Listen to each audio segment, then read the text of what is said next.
Par exemple, la distance Louvre-Stonehenge avec 494 de 19 de mémoire et là, il a 94,12. On est très proche, sauf qu'en plus, il n'a pas écouté. Je lui avais dit quel point prendre sur la pyramide du Louvre. C'est pas le centre de la pyramide, c'est le croisement entre le méridien 0 et la pyramide. Mais oui, monsieur, en plus, n'écoute pas.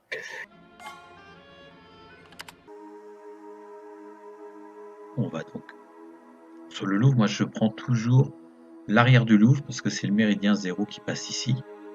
Voilà, je me mets ici. Et je vais ici sur la cathédrale de Rouen. Et vous allez voir, on a exactement 111,13. C'est 1 degré de la circonférence de la Terre. Ensuite, j'ai montré dans une autre conférence que le Louvre était relié à Stonehenge. Comment ça? C'est très simple. Si je trace une droite ici qui fait 394,19 et que je la multiplie par le nombre d'or 1,618, j'obtiens exactement 1/10 du rayon équatorial de la Terre. Vous le verrez sur une de mes conférences sur le monde mystérieux. Tu mens, Eric.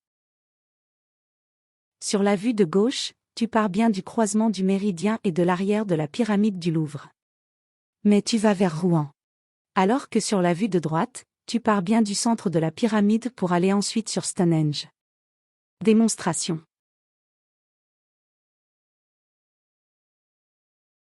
Et c'est là que tu places ton curseur dans les kékés, arbitrairement, de sorte à ce que la mesure corresponde à ta démonstration. Car pour qu'elle soit complète et extraordinaire, il faut que cette mesure, multipliée par le nombre d'or, fasse le 1/10 du rayon équatorial de la Terre. Elle devra faire, cette mesure, 394,19 km, exactement. Et c'est à ce moment-là, qu'intervient ta soi-disant précision. Car pour rendre les choses encore plus fabuleuses, il faut une très grande précision. Mais comment obtiens-tu ce niveau de précision? Tu vas tout simplement comparer un nombre que tu as choisi, avec une mesure sur Google Earth. Ici, tu as choisi le 1/10 du rayon équatorial de la Terre. Et sur Google Earth, tu vas chercher ce nombre. Oui, le nombre, car finalement, la distance importe peu. Puis tu compares ces deux nombres, et tu en déduis ta précision. Et dans ta présentation sur Miasme TV, tu disais bien avoir une précision de 100%. Ah oui. Mais selon toi, c'était un piège. Et puis, je vais quand même demander quelque chose, c'était de débunker ma vidéo sur les Monts Saint-Michel. Et ça, il voulait pas le faire, ça l'embêtait. Alors, quand vous voulez que les fact-checkers travaillent sur vos vidéos, il faut leur donner un os à ronger. Autrement, ils y vont pas. Alors, l'os à ronger que j'aurais donné, c'était que j'avais 100% de résultats. La probabilité de mes chiffres était de 100%. Donc Eric, tu as fait croire aux 3386 auditeurs de la chaîne Miasme TV, que tes recherches étaient si précises, que tu avais atteint la précision ultime, de 100%.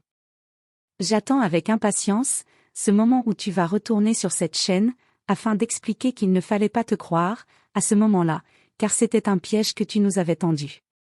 Mais dis-moi.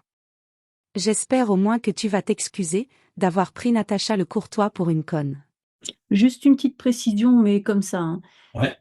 C'est le fait que la Terre soit ronde et que l'axe soit plat qui fait que ça fait pas tout à fait triangle isocèle, il me Alors, semble. l'intérêt de tout ce que je fais, c'est que tout le monde peut vérifier.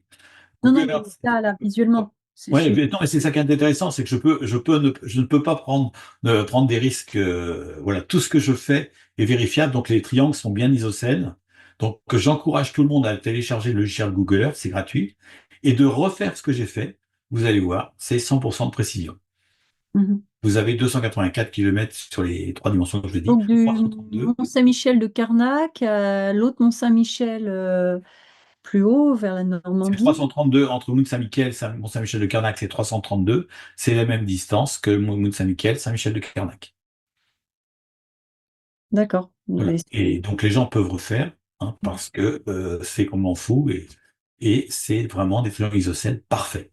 Tu as tout mon soutien Natacha, ça doit pas être agréable de passer pour une conne, en direct sur Miasme TV.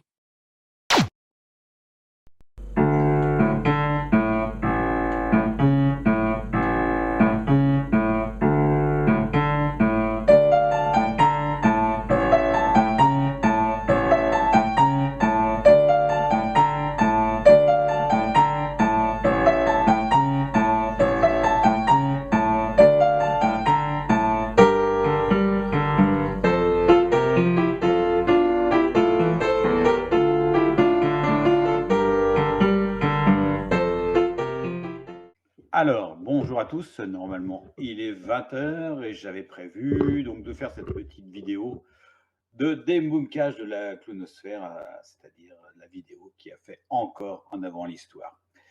Ce qui se passe, c'est que je viens d'installer une nouvelle micro, parce qu'il y a pas mal de problèmes de micro, donc je ne sais pas si vous m'entendez bien.